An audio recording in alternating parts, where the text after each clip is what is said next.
We are live. Hello and welcome. Today we are joined by the famous, growing, no fun allowed. How are we doing today, sir? Oh, I'm fan-frickin-tastic. How about yourself? I'm doing pretty damn good. Pretty damn good. So I've kind of brought you on today and coincidentally kind of joined yourself because I think it's important to see, the man behind the DM screen. You've been growing your channel, you're making moves. So let's get to know you, right? Alrighty. So let's start with this. What's your kind of experience with D&D? Because that's what most people cut their teeth on, right? Absolutely. I basically grew up and I wasn't allowed to be a nerd because I was either too poor or surrounded by non-nerds. Hmm. And just close to 5 years ago at this point, I met with a bunch of people and I just dove headlong into it. I bugged the bejesus out of someone because they offhandedly mentioned, "Oh yeah, I do some D&D," and I was like, Hmm. "I want it. I need it." And for a month straight, I was like, "Run a game for me, run a game for me."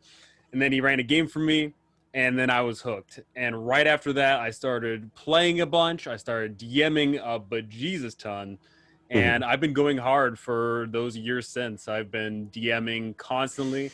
I play a little bit, but more often than not, I am the DM, and I've been DMing a bunch of content for D&D, and then yeah, just recently started my channel, and I've been having a great time of it. We love to see it. We love to see it. Okay, let's start with this. What was the first game you played in? Was it a kind of campaign? Was it a homebrew? What was your approach there? It was a campaign. He set up an Out of the Abyss campaign, and Mm. I made up my character. And looking back on it, the character I made was terrible. I was a fighter, and I put all my stats into strength, dex, and con, and Mm. I had terrible mental stats, but that added to the flavor of the character because he was just this idiot that basically he was like an idiot savant that would basically get in all sorts of trouble and Mm. somehow get out of it. Absolutely a blast of a campaign. My character was it was a party of four for the most part. It was me Mm. as the fighter. We had a ranged cleric, we had a ranged ranger, and we had a wizard. So Right. all the people sat in the back, and it was just me doing all the grunt force and labor. It was terrible, but These sound like good times. These sound like good absolutely. times.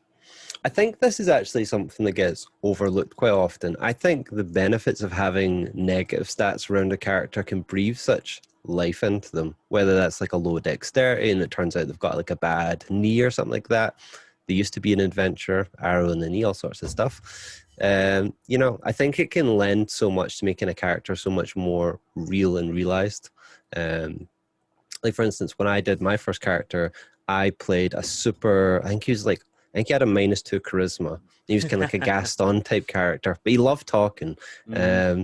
So I just think it makes for interesting kind of situations if you have that kind of going on. For sure. Charisma is one of those stats where if you have it low, it can be that the character thinks that they are deservedly of a higher stat, but in actuality, they come off as not so. And that's how my character was. I had a Yeah, low charisma and I was trying to be the leader, but I was really bad at it. But, it was just a fun time. yeah, I love that. You get a kind of Star Lord kind of esque thing going on. Okay. So you said you kind of lean more towards being a DM. When you're doing that, what's your approach to the game? How do you like to shape them? Because I think most DMs have a kind of unique flavor to what they do. And yeah. So, in regards of that, I see a lot of people are getting into D&D now more than ever because of 5e. Sure. And a lot of people, of course, draw from Critical Role or they draw from these adventure modules where right there in front of them they have this grand elaborate story with a beginning, middle, and end. I Sure. personally don't want to have an ending in mind because if I have an ending in mind, I'm going to either consciously or subconsciously shape the narrative. And that's not something I Right. want to do. I want the players' actions to actually weigh in on the campaign. I want them to be affecting the outcome. So I like to run a game where I plop them somewhere and then I Hmm. say, "Hey, I give you options A, B, and C. You can choose any of those options, or you could just make your own D option, right?" Got you. And I think it's important to ensure that you allow that autonomy, that you allow your players to approach any situation the way they want, because those books aren't going to cover everything on there, right? You have to For just sure. you just have to allow your players to, have at it. Yeah, taking a direction and kind of see where it ends up. Okay, interesting. What about, have you run any modules? Because I think that's what most people end up starting on, right? Yeah, absolutely. I've run a decent amount of modules. I'd say probably around 60 to 70% of the games that I've ran have been the adventure modules, which is Hmm. why I'm doing a big old series on them, because I'm drawing from my own experiences and all that. The adventure Perfect. modules are great. They are great fonts of inspiration. There's tons of added material that you can use. The settings, the locations, the NPCs, just tons that you can draw upon. If you don't want to run the actual adventure, then just reading Hmm. through it and seeing what you like about adventure and what you don't like about adventures, I think is a very important thing as a DM. That's true. What would you say is your favorite one you've run, if any? Tomb of Annihilation. Mm. It has it all. It has role play with tons of amazing NPCs. It's got the exploration of this vast jungle that's yearning to be explored. And it's got the combat that is super deathly if you want it to be. It's got this great combination of the three pillars of D&D. It's fun. It's unique. Every time I've ran it now 3 times, and I can't wait to Hmm. do a fourth time. And it's been a unique experience every single time. The people approach the adventures so many different ways, and it's just an absolute blast. I love that. Tomb of Annihilation, funnily enough, is the first one that I ever DM'd.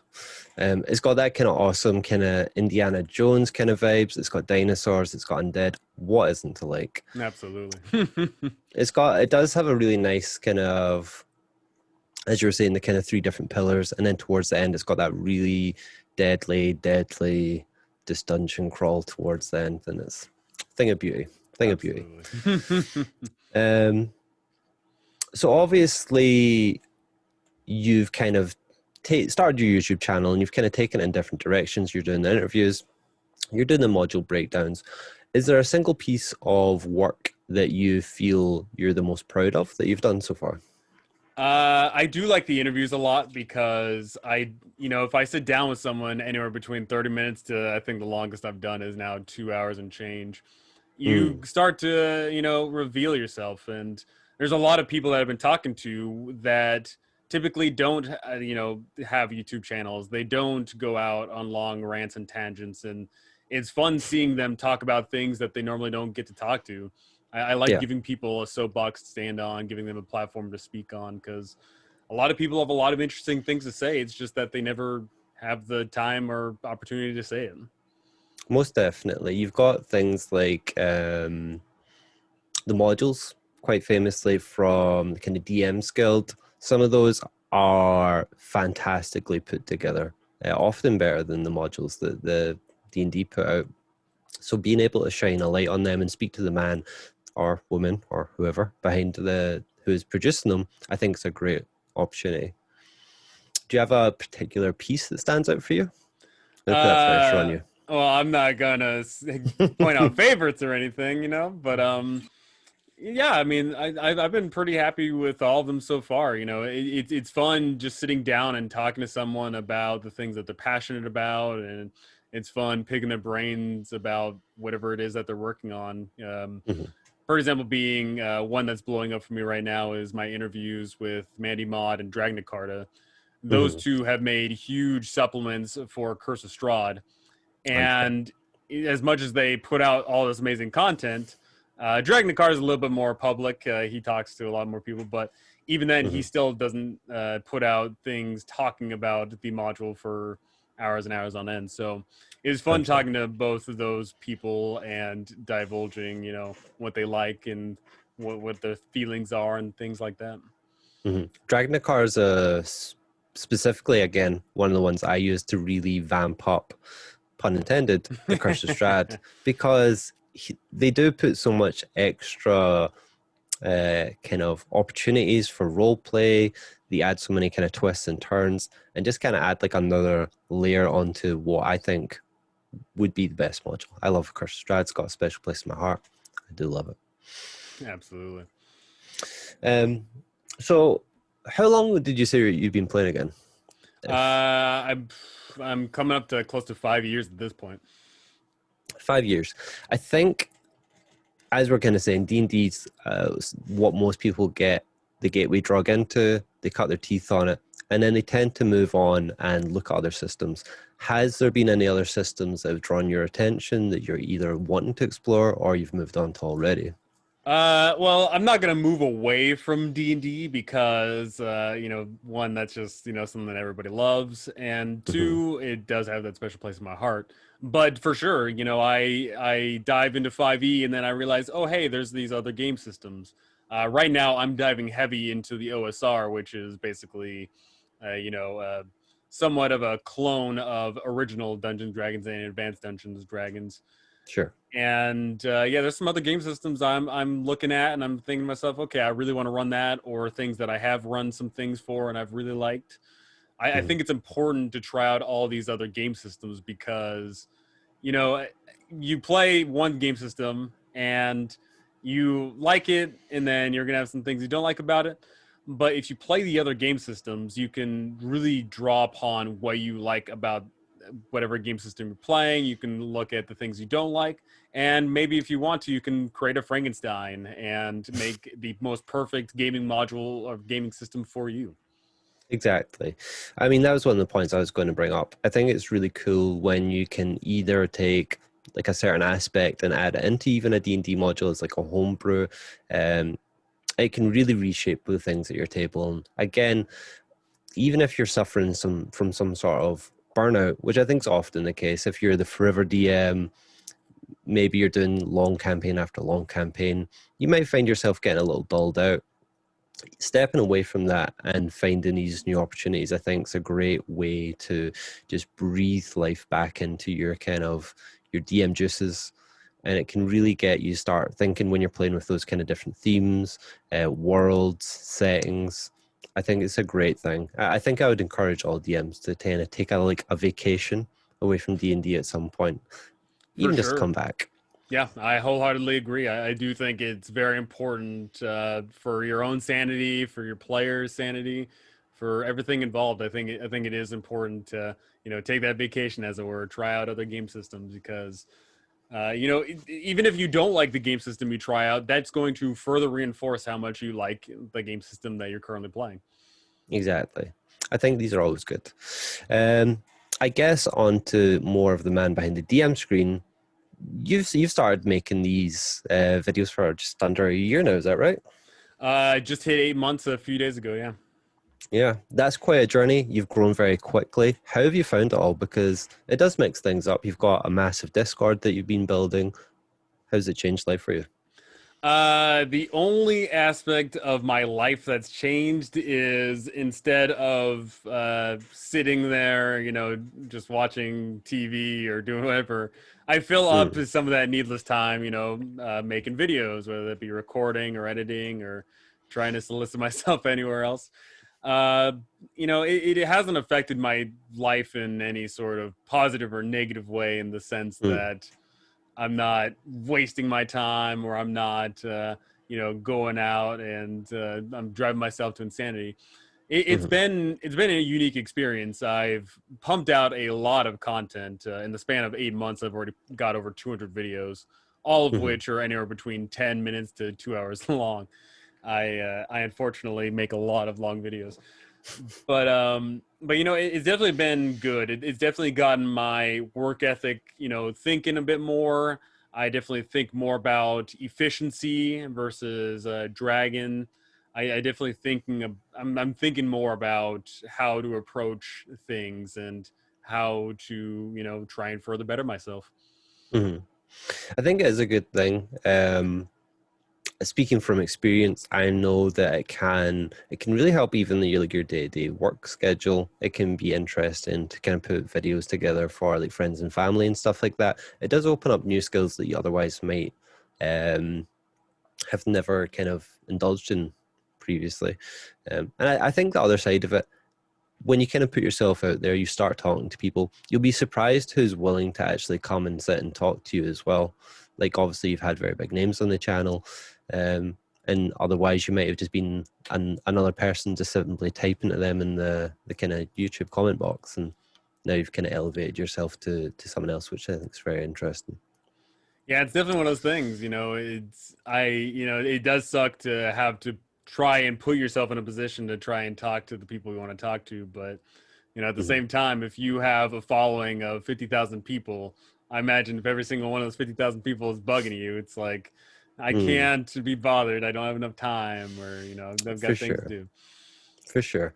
I think that's interesting as well because I've watched a lot of YouTube channels kind of grow over the years, and you see how they kind of end up collaborating even with Wizards of the Coast a lot of the time. They're always very interested in kind of reaching out and tying into players or content creators in general.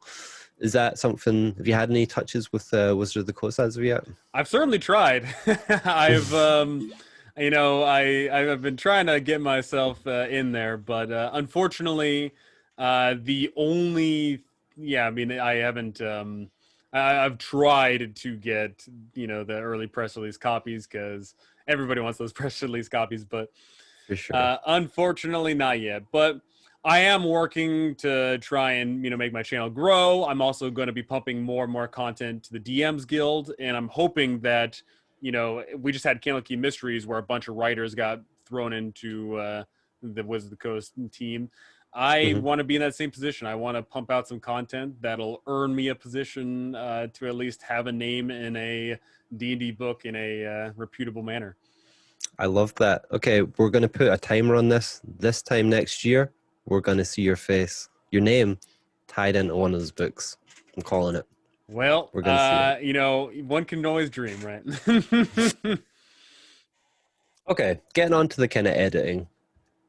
Do you have an approach for it? As somebody that's kind of looking to start up their own channel, any kind of words of advice you think is good for them to kind of get over that hump? Because I think that's what kills a lot of new content creators. Absolutely. It's funny. I've joined this community of other YouTubers, and Hmm. I see a lot of them rise, and I'm more importantly, I see a lot of them fall. I see a lot of people give up because they either burn themselves out or they just don't think it's worthwhile or whatever the case may be. Hmm. What I'm going to tell you is you're going to suck. There's no getting around it. Your first, however long it's going to take you, your videos are going to suck. Unless Hmm. you have the money to have a full editing team, unless you have like all the fancy cameras and, you know, all the time, money, and effort to put into it, your videos are going to Hmm. suck. That's just the Sure. bottom line of it. My first videos suck, just the way it is. Hmm. But the thing is you're going to march forward, you're going to continue sucking, and at one point you're going to be able to turn around and say, "Hey, I am better now than I was before. I am I'm seeing my flaws, and most important of all is not only seeing your own flaws but also asking for constructive criticism." Hmm. It's going to suck, it's going to sting when you say, "Hey, what should I do better?" and then someone says, "That sucks, that sucks, and that sucks." It's going to suck. But Yeah. that is what's going to separate you from all the people that give up, is being able to take it and stand right back up and continue marching along. So 100%. yeah, my advice is keep on chugging along, even if the first few months, the first few years even are a miserable time. At some point down the line, you are going to, you know, march on ahead if you're willing to do what it takes. Hmm. I think the perseverance is a massively underrated skill. If you're making content, you've kind of got to have it. I remember watching a few really big YouTubers talk about how they started. One of the guys, he said he'd made, I think it was like 600 videos before he'd even hit like 100 subs.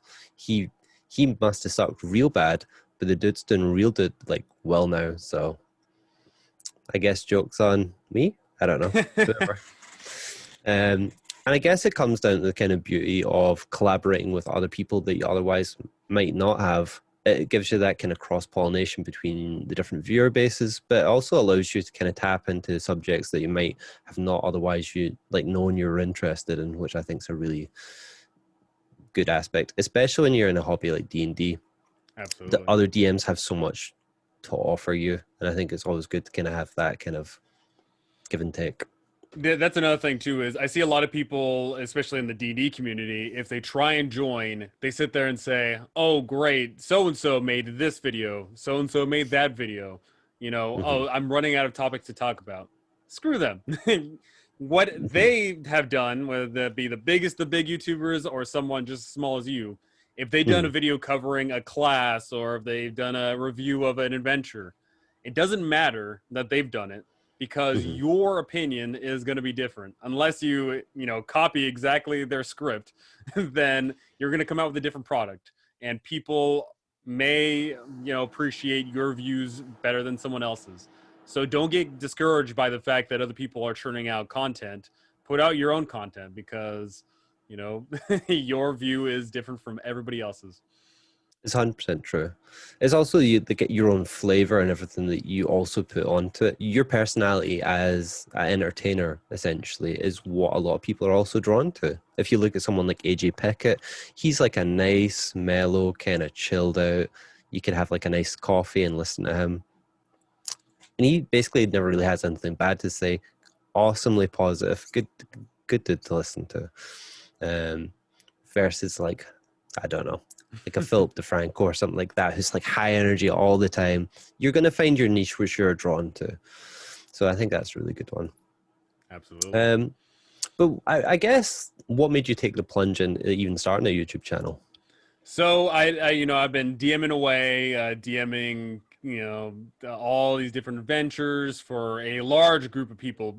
Mind you, I have a larger than average gaming group Mm-hmm. because I had started up a community doing other games, and then I said, hey, you know what? I'll just run some public games. So I've been running some West Marches games that attracted a lot of Right. different people. So at any given point during a week, I could DM for 20, 30, 40, 50 different people, Mm-hmm. just a very large crowd. And at one point, people said, hey, you should start up your own YouTube channel. You should be talking about, the things that you're doing. And at first I resented. And then I said, I'll just try it out. Why not? Mm-hmm. And I basically pre-recorded a whole bunch of my Tomb of Annihilation series. And then I just threw it up there. And I thought to myself, okay, this is fun and all. And I started doing it, and lo and behold, Rime of the Frost Maiden comes out, and I say, I'm going to take the plunge. I'm going to cover Rime of the Frost Maiden. I run the module. I did 26 sessions in the span of like over a month and change, or Mm-hmm. maybe just a month and change, and then I basically covered it from my own experience. And then Rime of the Frost Maiden is what really got my channel moving along. And then ever since Mm-hmm. then, I've been trying to cover all the other modules as well as dabbling into some other things. I love it. That's actually how I got drawn into your YouTube channel. The Raymond Frostmaiden stuff came along, and I wasn't really too bothered about the module. And then I saw the kind of art from it that you were kind of covering, the different topics, all the different surprises that come along with it. And it really got me hyped up, really hyped up. It's on my back burner. It's there. It needs done. There's just not enough hours in the day. We'll get around to it. But no, I think it is really good stuff. Very insightful. And again, almost kind of Dragna Carter-esque. You were putting your own twist on. You're saying, this is what I like, this is what I don't, this is how I change it. And I think that's different from what so many other people will do. You're kind of giving that kind of a live breakdown, which I think is Absolutely. great. It's one of those things where I am perpetually telling people, don't run this adventure, don't run that person's adventure, Mm-hmm. run your adventure. Your adventure Exactly. is, the people are showing up to the table not to play in any game, they're showing up to the table to play in your game. So make it your game. Exactly. Or at the very least, tailor it to your players because you'll know them better than most, which I think is Yeah, great. that book doesn't know your players. There's no Mm-hmm. way. So what else can we really look at? We've got a lot that's kind of on in the pipeline from Wizard of the Coast. Is there anything in particular you'd like to see released in the future? Do you know of anything else that's kind of been teased so far? Well, we have been teased that there is probably going to be some Dragonlance something coming out. It's Mm-hmm. probably just going to be another adventure setting book because there's going to be a book in it, like a novel for Dragonlance, and then they Mm-hmm. just recently put out the Dragon UA. So we're Ooh, pretty much like saying, oh, okay, it's probably going to be the case. So sure. the UA is definitely usually foreshadows what's to come. So I would say look at the UA and think to yourself, okay, if there's UA of this dragon stuff, there's probably going to be this. Sure. And I'm so we probably are going to get a Dragonlance. Another thing Mhm. is we've been told that there is going to be 2 more books coming out this year of classic Ooh. settings. So if one is Dragonlance, then what is the other one? A lot of people are clamoring for Spelljammer because we've had Mm. some teases of some Spelljammer in some of the modules. I think Okay. Spelljammer could be an absolute blast. In regards of what it actually could be besides Spelljammer, I don't know, but Mhm. I'd like Spelljammer, so that's kind of Sure. what I want to see. Spelljammer opens up a whole different realm that is D&D. It just takes what is this kind of generally seen as a kind of medieval fantasy, and it just turns it into this kind of space opera, sci-fi madness with alternative physics. It's madness. It's great. Everybody loves it. Yeah. I guess one of the more controversial ones was something like Dark Sun, if you're familiar with that. Yeah, so Dark Sun, it definitely could get revitalized. If you read it now, there's some things that don't hold up Mm, in today's yeah, society. So if they do revitalize it, they're gonna have to change some things. But for a sure, lot of Dark stuff. Sun can definitely get a fresh coat of paint, Hmm. and in for the 5e module or for the 5e scene, where we just got Vanreckton's Guide to Ravenloft. Yeah, we I'm trying to think of all the other because in second and third edition they introduced a bejesus ton of different campaign settings: Yeah. Karator and Al-Qadim, Spelljammer, Greyhawk. A lot of people want Greyhawk too. Greyhawk Hmm. is definitely just the classico D&D setting. Yep. Well, you brought up Van Richten's there. I think that's a very good way of displaying how they could improve on the setting. You've got something like the Vistani, who are traditionally super problematic in the published materials, but they've explored it in a little more of a more nuanced modern interpretation of it. And I think that's done a good way of how they could maybe take Dark Sun in a different spin. And then at the end of the day, as you say, it's your table, it's your group. You can look back at the old modules if that's something you really want to take it. So that's interesting. Out of Absolutely. all that, which way are you leaning? Which one's the one you'd want the most to see? Uh, Spelljammer, because Spelljammer? space combat will be a ton of fun, and then just the variety of locations that you could visit, and Hmm. the ship. Like I know a lot of people would go into like ship customization of like, oh, I want to have this kind of Spelljammer, and I want to have space combats. We can have a pirate campaign, and then we can have a grand fleet campaign, or whatever the case may Hmm. be. Yeah. And then you got the kind of lifted stuff coming in. It just opens up so many doors. I love it. We could talk for hours on this, but let's not. Let's move on. I think let's keep it simple. You have been bringing up your Discord. It's been growing well. Is there something more you'd like to see from your community? Is there a kind of direction you'd like to take that in? What would you like to see from it? Yeah, so I've ran these West Marches games in the past, but I definitely want to do it again. I want to run some games for the awesome community, and I haven't gotten around to it because I've been incredibly busy for a little while. I've been pumping out a bejesus ton of videos, but Hmm. once I actually solidify, my position, and once I have all the videos in store, and once Hmm. I aren't and I'm not busy with the real world stuff because the real world stuff gets in the way of everything, then Sure. for sure I want to open up and run some West Marches games for the community, because I think that it's just a great way to basically say, hey, here's a game and you don't have to commit to it, because I know a Hmm. lot of people have unfortunately a lot of commitments in the way. They aren't busy all the time, or they're too busy all the time, or they Hmm. have a rotating schedule, or things just come up at the last minute all the time. So having a game where you can just hop in, hop out, and there is no pressure at all for you to join up every single game is in one of the better ways to run games for especially a larger community these days. 100%. Do you want to get into that? Because I think there's a lot of people that will be familiar with D&D that won't be familiar with West Marches. So do you want to break that down a little bit, just Absolutely. in case they're unaware? Absolutely. So the idea of a West Marches game is I say, hey, I'm going to run a game on Tuesday at 4 o'clock. who wants to play? And I tell this to 10, 20 people. And then out of those 10, 20 people, then I get 5 people that sign up. Perfect.